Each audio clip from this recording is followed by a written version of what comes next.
broadcasting live out of a basement in Appleton, Wisconsin. You're tuned into Fox Cities Core on WCZR Code Zero Radio. We're the show that gives you an opportunity to call in and be a part of the show. Our call-in line is 920-358-0795. Core. My next guest is a musician and an entrepreneur. He's done quite a bit to boost the arts in the city of Green Bay, and as a result, ultimately the Fox Cities as well. He's here to talk about the historic West Fest taking place June 13th to 15th. I'd like to welcome Tarl Knight to Fox Cities Core. How are you doing today? Great. Thanks so much for having me on, Andy. Well, thanks for doing this, because you've got some big things going on, so we've got a lot to talk about. First, let's just briefly talk about the fest coming up. Yeah, the Tarlton Theatre in downtown Green Bay is celebrating 100 years since the construction of the historic West Theatre, which is now the Tarlton. And we wanted to celebrate with something special. Green Bay has a lot of great live music options. This is an elevated experiment where we've got a number of headliners, mostly Wisconsin-based, so it's a celebration of Wisconsin music as well, but a number of great headliners that we may have no business having hired for the Tarlton. Some of these guys are pretty big acts, and we're excited to celebrate 100 years here. It's also a way that we can raise some attention for the historic preservation and restoration mission of this really historic theater that we're really fortunate to be stewards of right now in this time in its history. 100 years is a cornerstone for any business building in a community like this. We wanted to do something really special, so Historic West Fest is our way of doing that. We're going to get into the details of that shortly, but first let's talk about your background. You've got a background as a musician. Yeah. And tell me a little bit about your background playing music. Yeah, well, I'm originally a songwriter and a performer and an artist. I, from a young age, was writing music, writing songs inspired by the Beatles and Bob Dylan and Cat Stevens and all the greats. And so in my bedroom, writing and recording led to a lot of great opportunities. I was very fortunate to have a really supportive mother who was bringing me to libraries, museums, music festivals, a little bit of a momager. She really wanted me to be able to pursue my goals, in part because I was a really lousy student and had a really hard time adhering to any traditional structure. And it was pretty obvious, I think, early on that I was not going to make it to senior year unless I had some incentive. And so outside of school hours, and sometimes during school hours, it was performing out and going on mini tours throughout the Midwest and feeding that passion. I started at age 13 at the Steelbridge Song Festival. I was introduced to Pat McDonald and that group in Sturgeon Bay in Door County. That's such a great festival. It's a songwriting festival. Yeah, and that was where I tell people I grew up. I grew up at the Steelbridge Song Festival. Year after year, I attended those festivals, spun the bottle, as you do with two other songwriters throughout the week, and all of the music is written there with your randomly selected or selected by the bottle, the universe, or whatever, songwriting partners, and you write each one in a 24-hour period of time. You record it in a little studio that's set up downtown Sturgeon Bay in one of the rooms of the Holiday Music Motel, right by the Michigan Street Bridge, the Steel Bridge. A lot of the songs had prompts, whether it's about preserving this historic steel bridge or about fighting the city on trying to tear the bridge down, or about the waterfront there in Door County. A lot of that over the next 10 years was my introduction to music styles, songwriting, collaborating, recording, traveling. I learned a lot about how to tour and how to work with other folks, but also, as would be important later, with the venues and downtown development and all these other great things that I'm also passionate about outside of art and music. It inspired me to fight the city council and get involved politically at a local level and a nonpartisan level, historic preservation, community building. So all of those things ended up being my real education while I was failing in school.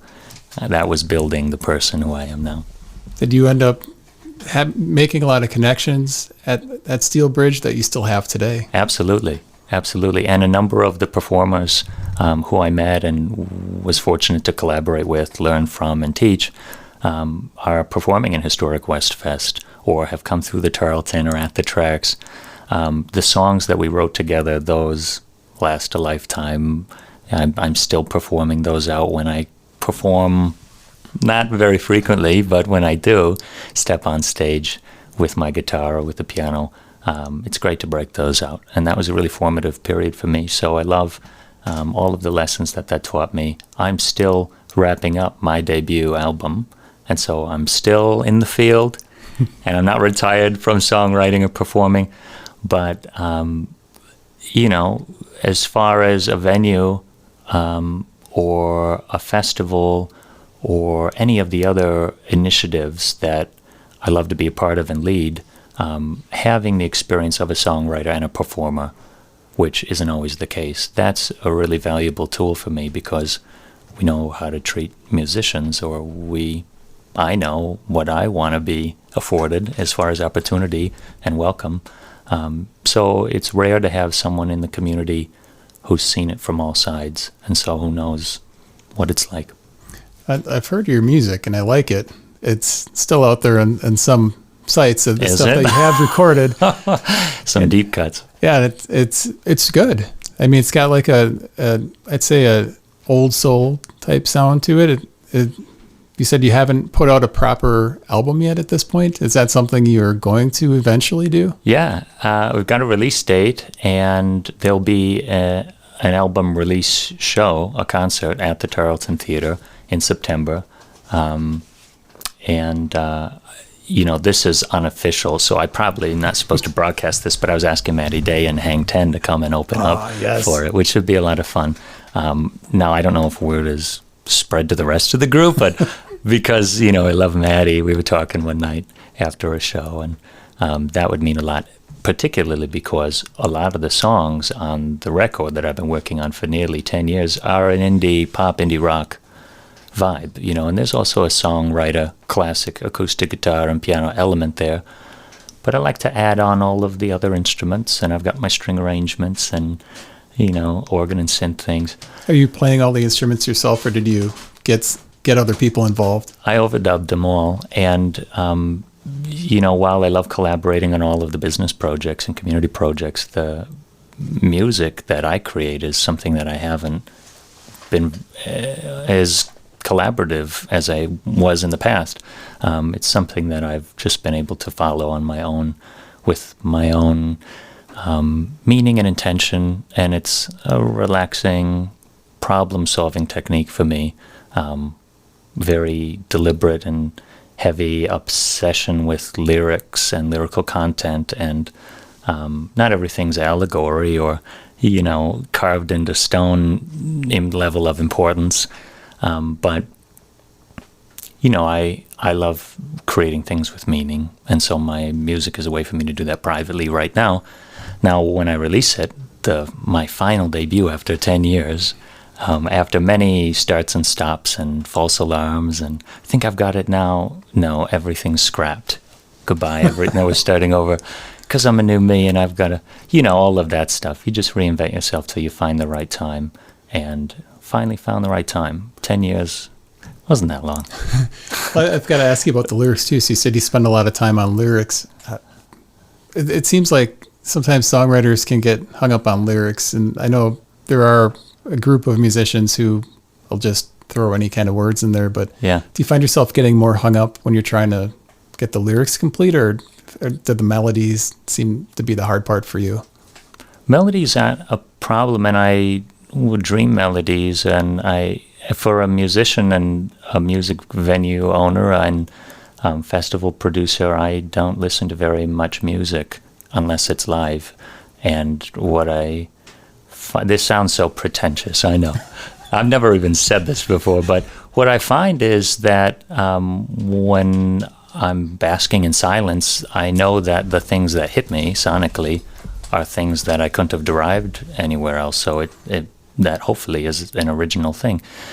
I get something stuck in my head, it's not something I listen to because I've been self-isolating sonically. So now I do derive a lot of inspiration. I steal little bits and pieces like any artist or any hopefully great artist.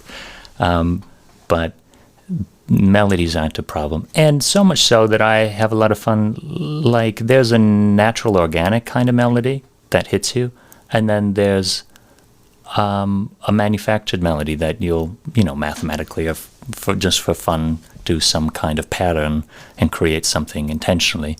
And I've done that before too. And that's more like writing string arrangements or embellishments for horns or whatever, where you intentionally create instead of something you dreamt up or something that, whispered into your head one day. But the lyrics are really the thing that take me the longest, and I love laying down all the parts and working on the musical, instrumental aspect, the recording aspect. That's all so much fun to me. But the lyrics are the holdup for sure, because it matters to me. It's an obsession, honestly, really. It's equal parts intention and obsession, and I want for what I say, with what little I've said in 10 years musically and released, I want for the pieces that I do release to be a testament to something. And like I said, not everything's a presidential speech level of importance here, but I'm a writer first before anything. So being so into art, are you going to end up putting this on a vinyl or a CD format? Yeah, we worked on album covers, and I'm a painter as well, and so I've painted pieces. We've worked up a bunch of promo that's original and came from me, and it's all part of the experience, hopefully, where it's not only an album release, it's an art release, and it's a release. I've got poems in the inside liner, and I've written the parts, and I produced it and recorded it, and I recorded all of the instruments and produced the artwork, and it's just a piece of me that no one necessarily has been waiting for, except the people close to me, but a piece of me has been waiting for a long time to say, here's something that for a long time I felt like a fraud, where I've always been a musician, I've always been a writer, I've always been a performer, and I see all of these great opportunities coming my way with venues where we're hosting bands, and you get to celebrate a lot of live music, but you feel like a fraud after 10 years not having released anything. And you want to say, I want to jump up, and perform with you guys, because I too am a musician, but you haven't released anything. So this is my chance this is my debut. So I'm excited for it. I'm excited to hear it. So it's exciting as well that you plan on putting something out physical, because it seems like kind of the world we live in today is, let's get a single out, let's just put it to Bandcamp and Spotify, and we're done with it. But I think we've kind of gotten away from you work on something for so long, you want to put it out, it's an event, commemorate it, and it's really a slice of your life. So I'll be doing the streaming, and that's an accessibility thing. But in order for me to get back what I feel it's worth, I want for there to be an artistic element, and it's an art piece. It's a project. Having something tangible media, analog media, that's great. And those are the things that I value most. Matty Day, we were talking about a little earlier with Metadata, and having his albums in a physical vinyl format before they were launched on streaming was super genius, because you had to be there, you had to experience it in order to grab one of those pieces. It's a little historical item, and so this album for me will be that, a physical manifestation of many years of experience and passion and intention. Hopefully people dig it, and if not, cool, but at least I've got it out. And as a perfectionist and someone who obsesses and labors over something, the hardest part, everybody knows, is just letting your narrative end with it and letting it just take on whatever life it's going to take on its own. Probably like having a child, maybe, where you can't control where it'll end up. You can steer it with promo, but I'm excited. I really am. I feel like this is it, and I've been waiting for a long time. Well, so you went from playing shows, and then all of a sudden, the opportunity came to purchase this building that turned into the Tarlton. What motivated you to take such a big step? I lived at the Holiday Music Motel for some time with Pat McDonald and Melanie Jane and the folks there at Steelbridge Songfest. There were a number of songwriters and musicians who would stay after the festival ended, and they would stay in Sturgeon Bay because it meant that much to have that kind of supportive, creative environment. And so I lived in one of the rooms of the motel by their grace, and then when it grew inside me this need to create something of my own baby, I decided to move back to Green Bay, which is where I was from before then, and work on involving myself in learning and growing the scene there. That kind of creative, supportive environment that I witnessed at the Steelbridge Songfest, it's unlike anything else. And you felt carried and you felt seen, and the amount of resource and energy and inspiration that you pulled from constantly being surrounded by this embrace of other creative people in a very secluded little creative town. I felt like that was something we could cultivate in Green Bay, or someone should try if it wasn't already there. And there are a lot of pieces and a lot of pockets of the community that exist. But it came to Green Bay and formed a small festival, and through that, and through some of the press, ended up meeting my future business partner, who, Mark Mariucci, is a little bit of a legend in Green Bay history in the last 50 years, creator of different dance clubs and DJ, and someone who owned the West Theatre from 2000 to 2005, and then it was called the Historic West Theatre. And so when we met, and he approached me, and I asked some friends before sitting down with him for dinner or a conversation or whatever it was, and well, yeah, you got to talk to this guy because he used to own the West. If this is right up your alley, Tarl, you got to do it. And I heard from enough people that I said, okay, let's sit down and let's talk. And he wanted to know what kind of dream there was that we could pursue together. And really quickly, very early on, we swung into nabbing the West, and starting up with that vision. And neither of us had a humongous amount of financial resources, and we didn't have a team, but we had an obsession, for creating this thing in a way that would honor the space and the history. And he had stars in his eyes of getting back to a place that was really important and pivotal to him. And he saw in me that there's a young person with a drive like I once had, and it's his turn, and I want to support that. And so that's the opportunity of a lifetime, and I couldn't say no. And so we've created something really special together, I think. How much work did you have to put into the building once you obtained it before you could start doing shows there? And do you remember the first event that you did? Yeah, the first event that we held, I'm not sure if I'm supposed to say, because it was before we owned the building and before we had the permits. And I had this festival that I talked briefly about. It was called Art Tour, ARTOUR. And it was a music and art thing that we put together downtown Green Bay. This is the second year that I held it. The first year was the year that we ended up meeting because of the Art Tour. And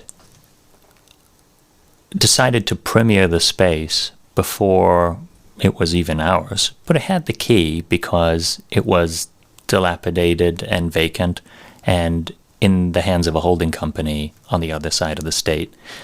And so in anticipation of our ownership, before the final ink was dry on all of the title and documents, we had this key in order to start planning and preparing for the business. And I was before I knew the process of anything or how much trouble I could get us into, I listed it as a venue and then hired a bunch of acts and hadn't even checked on permitting or inspections. There weren't running restrooms. There wasn't a running bar. I said, bring your own beverages. Not necessarily alcohol, because there wasn't a liquor license. But people came and wanted to see this historic space after a dozen years of them having not been in it. The whole city was so excited to see what the heck this is and what's it going to become. And it was a big mystery, and people were very excited. So they came out by the masses, and it was a great time. Now, we got into some trouble, and, it was all worth it. It was all worth it, every second, because we premiered the space. People were very eager to see what the Tarlton Theatre was going to be. Of course, for years after that, people were wondering before any visit, are the restrooms open? Is the bar working? So I never really ran away from that. But we ended up purchasing the building formally in the autumn and opened in time for Christmas on the 15th of December in 2018. That was just a year before the pandemic, and so we didn't really know what kind of hurdles were on our horizon, but it was a great time. It was so exploratory and fun, and we had this big treasure, and the sky was the limit, and it still feels that way. Did you guys do anything during the pandemic, like live streaming or anything of that nature? We did. The first year was an exploration of identity and what can this place be. There was definite vision that we had, and a very clear, motivated vision that I had that Mark supported me in, and our whole team at the time. It's like a big, high-stakes creative art project that I took for granted for the first year, because before the pandemic, I didn't realize what was at stake or what the risk really was. And so it wasn't being utilized entirely the way that it is now, and that suits the space and that it's worthy of. But in our defense as well, it was new, and the name hadn't reached the city yet. And with a limited budget for promotion and no partnerships and no official backing, very scant resources of our own, we just reached people as organically and slowly as we could through social media and word of mouth. The pandemic came, and we closed for 6 months due to the lockdown mandate. And we had a bass music community and a burlesque community that we had just formed partnerships with just months before the pandemic. And so we did explore things like live streaming, with a paywall, and you support the ongoing operations of these great things that we'll get back to when this whole thing is over. But for now, we're asking the community to pitch in and see this thing through your screen. And those went over really well, but it's nothing like the real thing. And so when we could, and in part because of the unique layout of this historic space, we got people socially distanced in the booths in this historic theater and around the venue. And we started back up with our drag shows and our movies and comedy and live music. And it was a second chance. And eventually you obtained the At the Tracks venue. So this urge to keep growing and growing is admirable. Like, most people would just stop. Like, this is too much, but you kept going. What kind of motivated you to get At the Tracks? So, yeah, and the way you say it makes me sound like imperialistic or something, But the entrepreneurship is really out of necessity or listening to the community. And there wasn't really any intention of opening a second space or expanding the business out, especially with so few years under our belt. But what we did was continue to grow with partnerships like the Green Bay Jazz Orchestra, the Green Bay Film Festival, and then our really wonderful partnership that was a landmark thing for us with the Widener and UWGB, expanded into a number of other programs. And when parts of the community and folks came to us at any program, and I'm there and shaking hands and saying hi and thanking people for coming out, and you get first-hand accounts and people speaking to you, asking you to host this kind of movie because they don't see it anywhere else. Or there's a group out of Appleton who wants to debut this kind of performance art, and it can't happen anywhere else, or no one's open to the risk or the experiment. And just suggestion after recommendation after request, we uncovered all of this weirdness in the Fox Valley and Green Bay, and all of these small creative visions. And what we learned after the pandemic was that the space had to become what the community needed it to be. It couldn't force the vision on this historic venue. It needed to take on a life of its own. So what happened after 5 years is we still hadn't really encountered a need for a lot of live music programming, despite that being my original intention, and trying to force that vision on the space, which is perfectly suited for it. It's got great acoustics and a really wonderful, beautiful historic stage. It's a small music venue. Or a mid-sized music venue at heart, but we just hadn't reached the need yet, because there are a number of other great live music venues in Green Bay and Appleton that were flourishing and doing really well, even after the pandemic, which is wonderful. Now, when a number of businesses during that time consolidated, we would see an influx of their programming and their customer base, and over time, our community at the Tarlton grew. But it wasn't until this last year, in 2023, when a pretty recently legendary live music venue just 2 blocks north of the Tarlton, the Lyric Room, that really wonderful micro music venue, I think Will branded it as a micro music venue, ended up changing hands. Will sold the business, and there were shenanigans. I'm not sure the entire story, but my understanding is that this space that had been so historic and pivotal and supportive of a punk community and a metal community and a number of other really wonderful genres that don't have a large base of other homes in the city, they were ejected or canceled en masse. And we were looking at purchasing, Mark and myself and a number of other close friends and investors, in a building south of the Tarlton Theatre in the downtown, in a district that we've been forming for a number of years called the Shipyard District.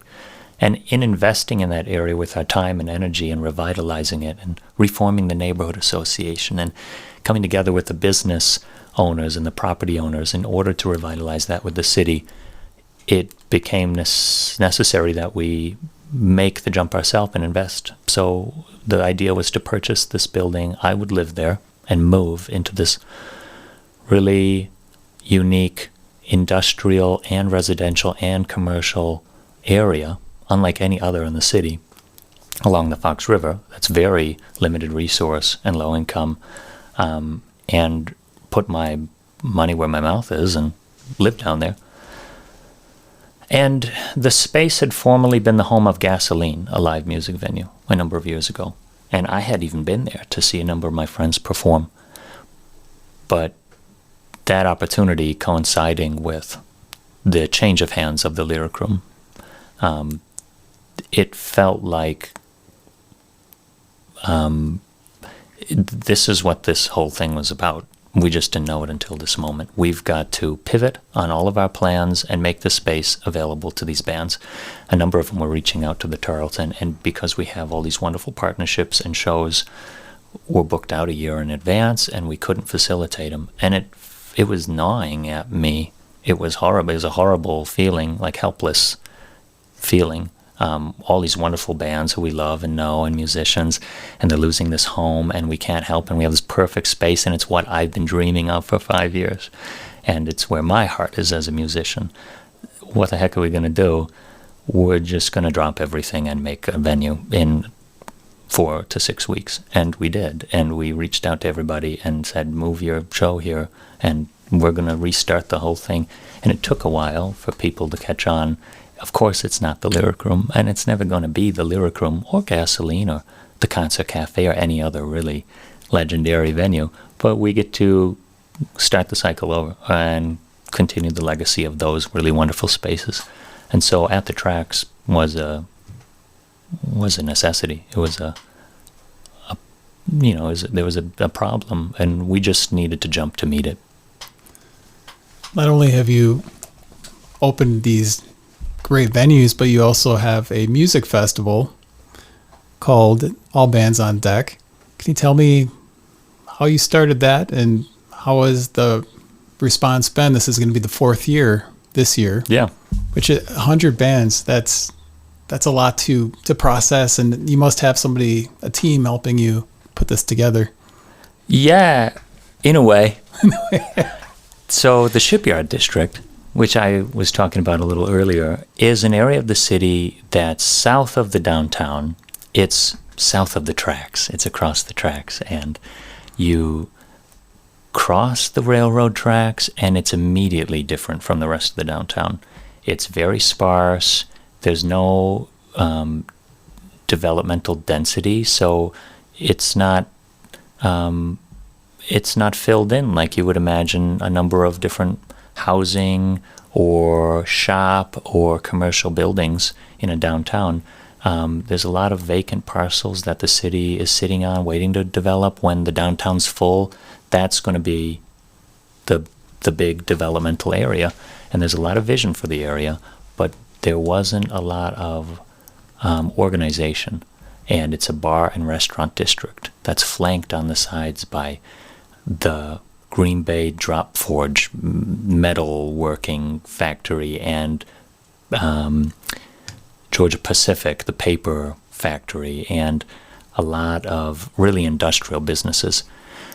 So this area was not seeing the benefit of the rest of the development and revitalization and investment in the downtown, overlooked for 100 years and deserving of the same kind of attention if we could just pull together and unite with this kind of grassroots movement. And I pounded the pavement 2021 all summer, right after the pandemic, and the theater was slow and closed for a lot of weekends that we should have been open, but because of the pandemic, everyone was recovering. So it took up this new passion in helping to revitalize this area.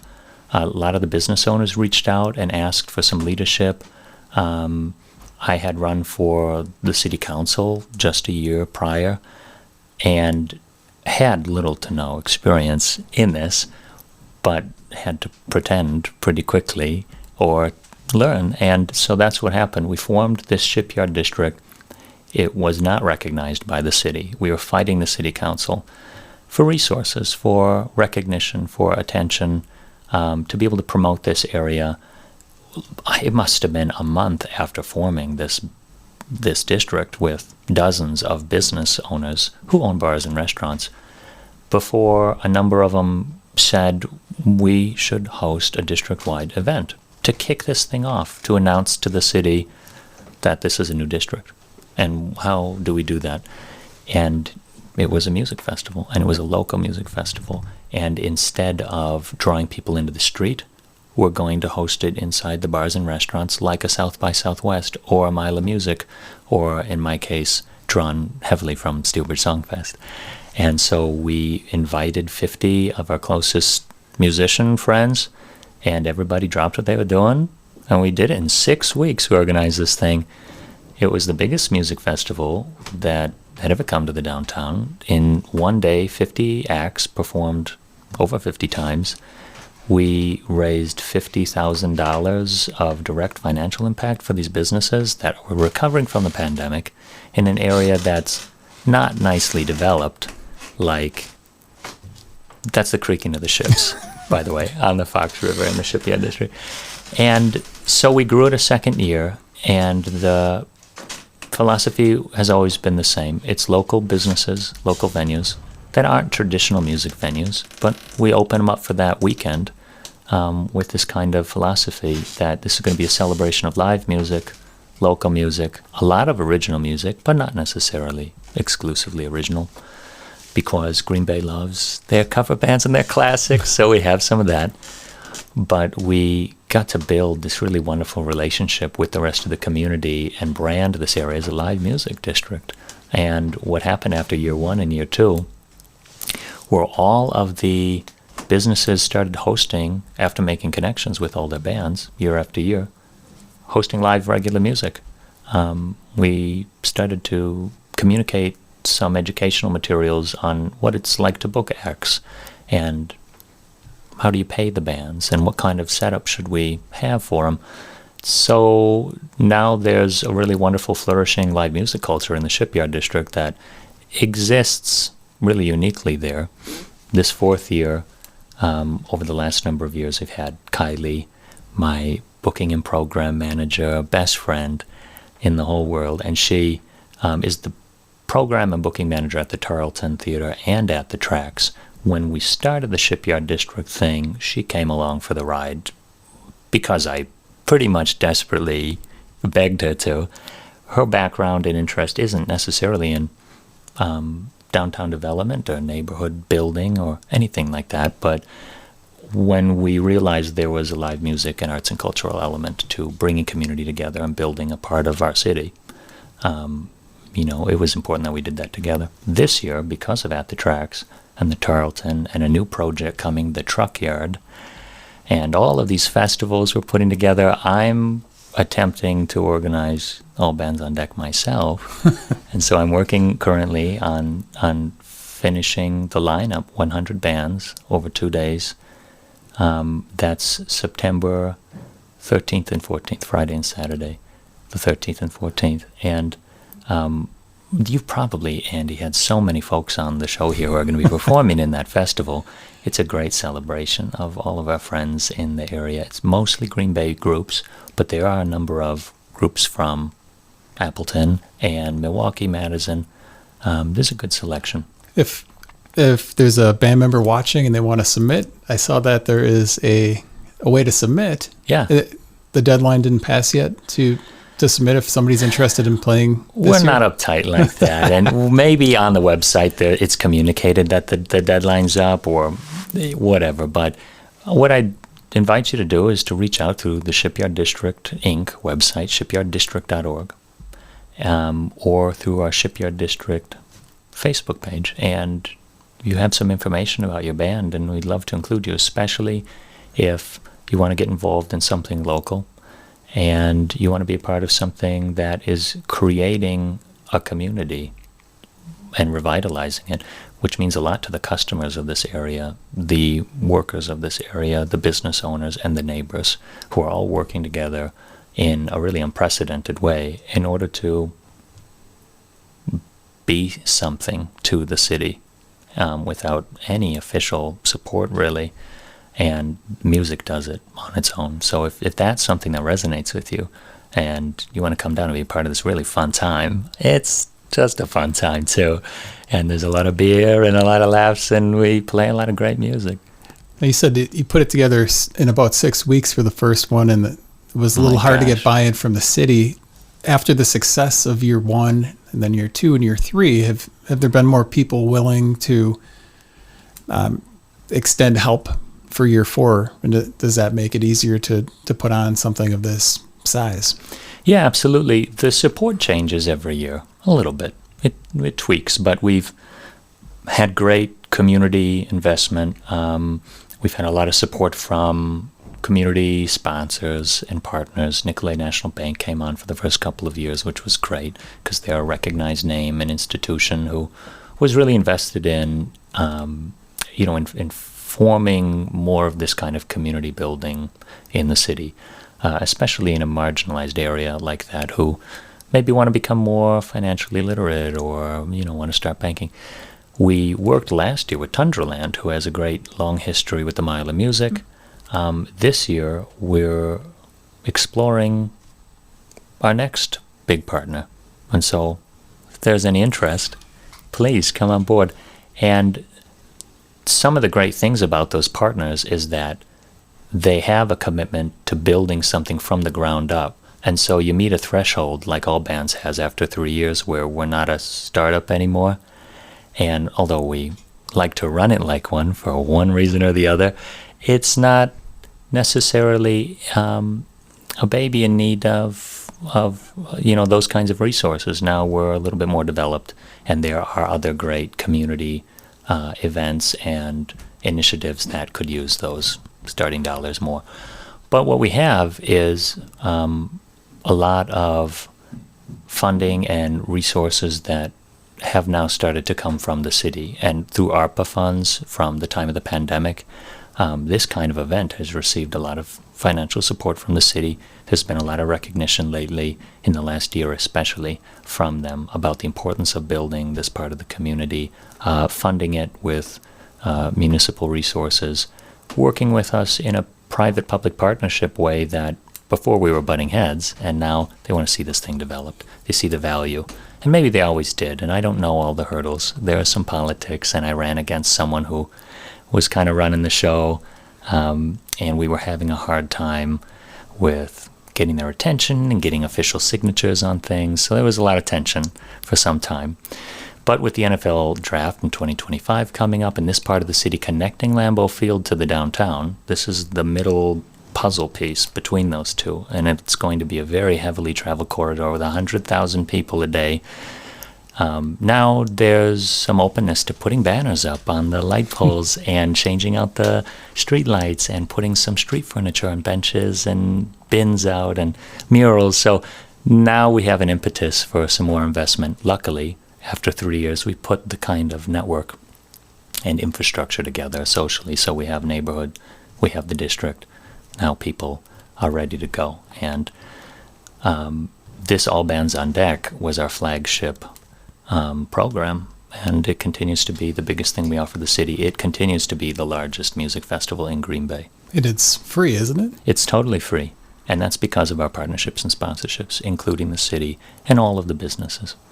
If you didn't have enough on your plate, we've got something coming up soon. Never. It's called the Historic West Fest. Can you tell us about the Historic West Fest?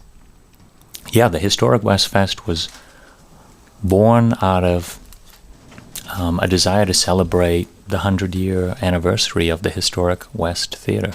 And while it didn't open as a cinema until 1941, the building was originally constructed in 1924, 1925. And this was an automobile dealership in the downtown. One of the vehicles that was sold there was called a Plymouth, through our digging and archiving. But really importantly, in 1941, it became the West Theatre. And it has a magic and a spirit to it in that all of these historic films, Star Wars and,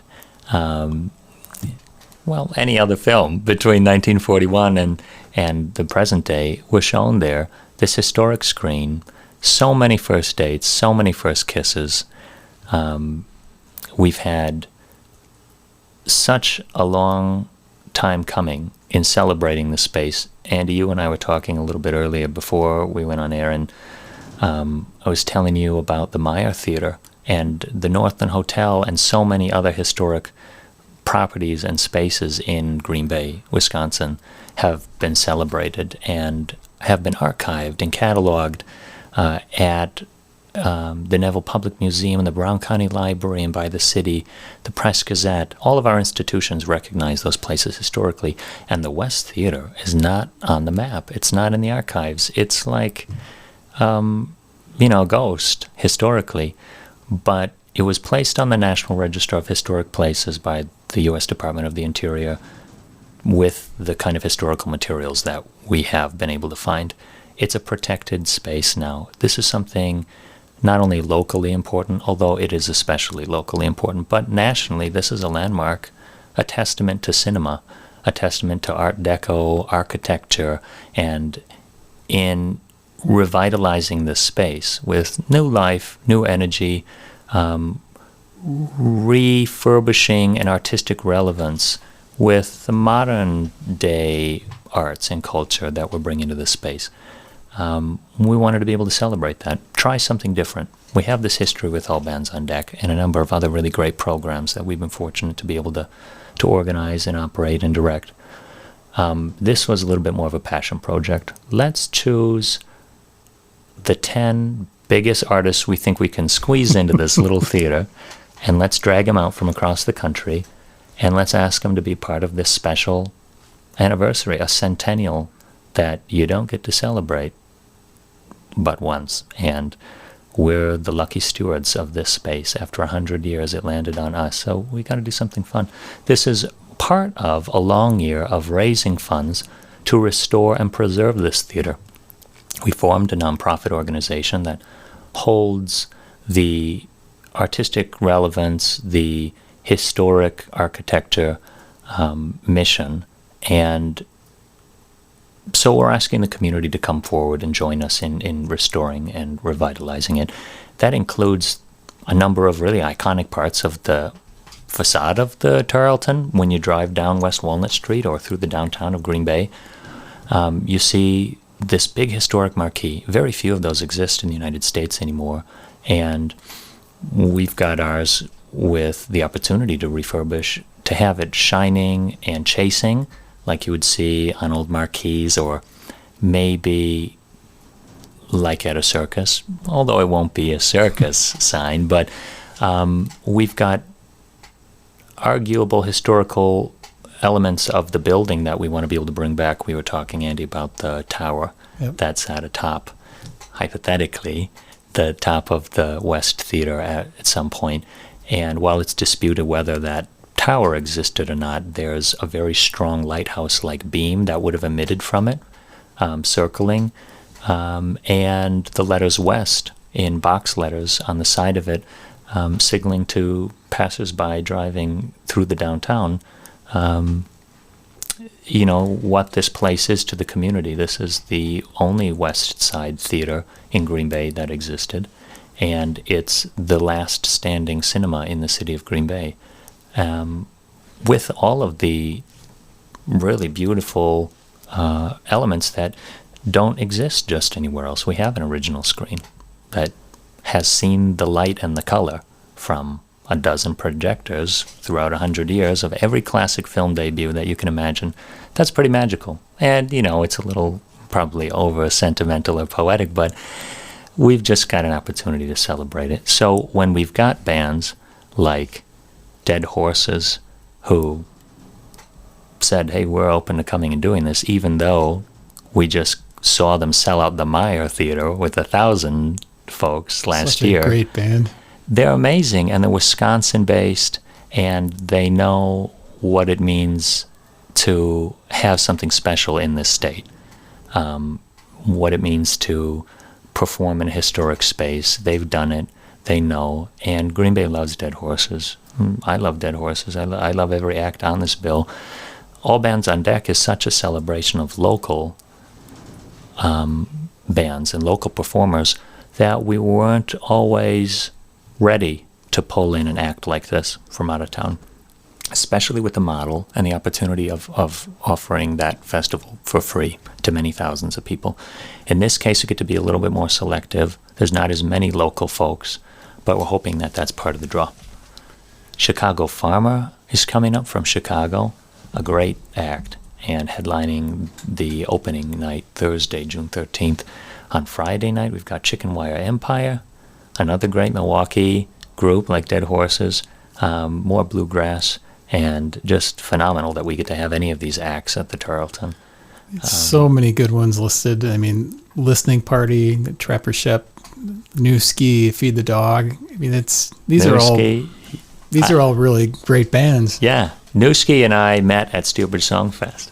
He's a ball of energy, isn't he? He's great, and he has such a folk punk DIY attitude. When we met, he was what's the word? Americana? Well, yeah, it's more of something to describe his personality, and I don't want to say the wrong thing, but definitely energy, definitely of great attitude for folk punk. He's great, and I loved spending time with him throughout the years at that festival. Feed the Dog is coming as well. We've hosted Feed the Dog at the Tarlton. Diggstown is a Green Bay group, and we've been fortunate to host them. And Rodeo Borealis is debuting their group on Saturday, June 15th. This is an amalgamation of folks from past, formerly popular bands like Muddy Udders and the Liver Killers, and Maddie Day is in this group as well. So it's a super group, really, and you got a lot of great folks in that group who are going to rock the Saturday night with some bluegrass. Now we're also hosting a number of the groups and the festival at the Tracks, which of course is our extension of the Tarlton. It's live music based. It's a Tarlton venue, and Motherwind, who we've hosted at both the Tarlton and at the Tracks, are coming and starting the week off there on Thursday, June 13th. 20 Watt Tombstone we're welcoming back. We love Tom Jordan and 20 Watt Tombstone, and he's headlining Friday, June 14th. Supporting our Keith Daniels Psycho Swamp Stomp Band and Salty Dog, both of who have performed at the Tracks. And on Friday, June 14th, Stephen Cooper and the Nobody Famous with High Gallows. Stephen Cooper and I go back to Steelbridge too. And Newski and Cooper and I, we work together all the time at the Steelbridge Song Fest. But Stephen and his group, the Nobody Famous, are this super power horn group with so much energy, old soul. Coop works on these really retro 50s and 60s, cars and trucks, and he's living the rockabilly dream. He's keeping that alive, and you can tell in his music he's amazing. All in all, this is a humongous week. You won't see a live music festival like this in Green Bay around again, unless we pull this off and we do it. And so this kind of offering is just something really special that we get to say, this is a creative brainchild of ours and something fun, a passion project like that. Is there some fear that maybe word isn't going to spread like quick enough? Because, I mean, you've got some big names here. I mean, the pressure is, do you ask yourself, why did I do this to myself? Well, I ask that every day. But with this particular festival, because it's not free, and because of a culture that has existed in Green Bay for a long time, and maybe it's not only Green Bay, and I love Green Bay, and people in Green Bay know that, but maybe it is a Green Bay thing. We've seen a lot of great investment in Appleton and the Fox Valley in live music. We hope that Green Bay will come out and support this. We've seen it in the sales, and we're expecting to have a great time. But with a ticket price all-inclusive of this entire offering, it's hard to know what's affordable to people right now. And this is one of the rare occasions where, because of the level of talent and some of the really big names who I joked earlier we may have no business even hosting at the Tarlton, we have to ask a bigger ticket price. Part of the buy-in is that it's also raising funds for the preservation and restoration of the historic West Theatre, which we want to do justice by in making sure that it's here long after it's the Tarlton Theatre. We want the West to survive another 100 years for more generations of folks to debut their projects. In this case, we want people to take a chance. Come and celebrate 100 years with us.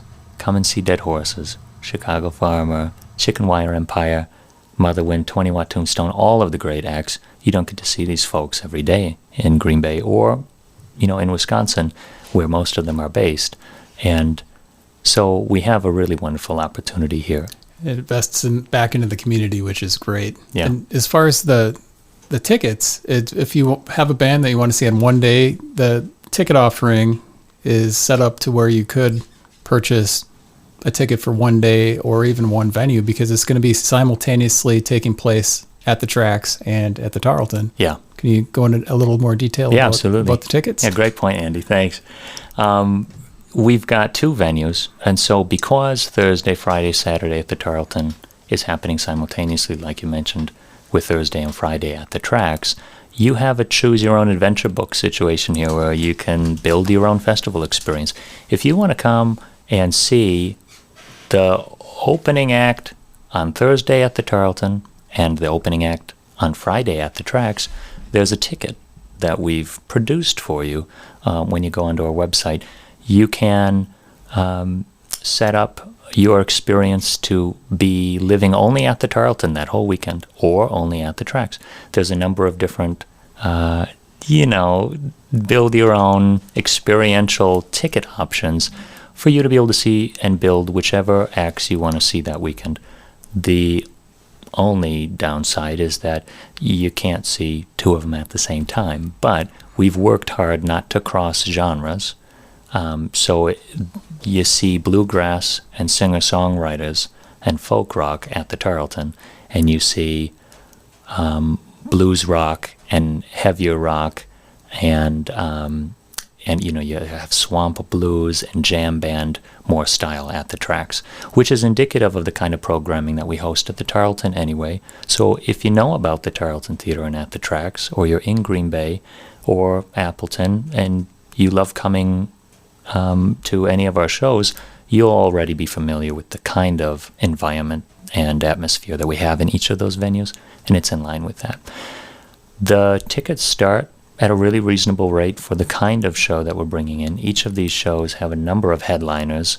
We just chose the largest one to advertise as the headliner each night, but really this is a festival made of headliners, and you can experience the entire weekend and move throughout both venues all 3 days, June 13th, 14th, and 15th, for $100. Really reasonable for both venues, 3 days. That's a really good price. With the benefit of being able to see folks like Dead Horses in a really intimate environment where you're never further away than 50 feet from the stage. That's a $100 ticket at any other larger venue. So even the worst seat at the Tarlton on the night that they're playing, or any of the acts are playing, is a great seat in any other venue because you're always close. At the Tracks is obviously very similar. That's a small room. And so what I would say about the festival is, while we've already seen a lot of support for the festival, if you want to come along with us on the celebration and be a part of this really special occasion, now's the time, because there may not be tickets or passes available at the door. We have smaller venues, 100 to 200 capacity. There are 100,000 people in Green Bay, and it's in the next week going to be decided who's coming to Westfest and who is not, unfortunately, going to be able to enter the doors. So that's, an invitation. It sounded like a threat, but it's an invitation because, we always have the really wonderful problem, although it doesn't feel like it at the time, of having to turn people away at the door. Our buildings are not made to hold 1,000 people, and so while we have some really wonderful things, we want to make sure that the people who love it most get their tickets earliest on. Again, it's a historic Westfest, Thursday, June 13th through the 15th, taking place simultaneously at the Tracks and the Tarlton. It's just a stacked lineup, and it's going to go towards the preservation of just a historic 100-year-old building, which I think is excellent. And I really admire the work you've done, Tarl, and all the building that you've done in the promoting of the art scene in Green Bay. Again, I find it admirable. I'm looking forward to hearing your 10-year in the making debut album. I'm hoping you're going to come back sometime soon and join us on the show again. And thank you for starting the Bammies. That's something we didn't even talk about, but I know you had a heavy hand in that, so thank you for that. No problem. It's my pleasure, and we've got time. Thank you, Andy. Where can people go to find out more about the Tarlton? Where can people go to find out where to buy tickets? I think it's all on the Tarlton website, isn't it? Yeah, thetarlton.com, and you can visit any of the different projects that we're working on there. We've linked in through our website, historicwestfest.org, and at thetracksgb.com.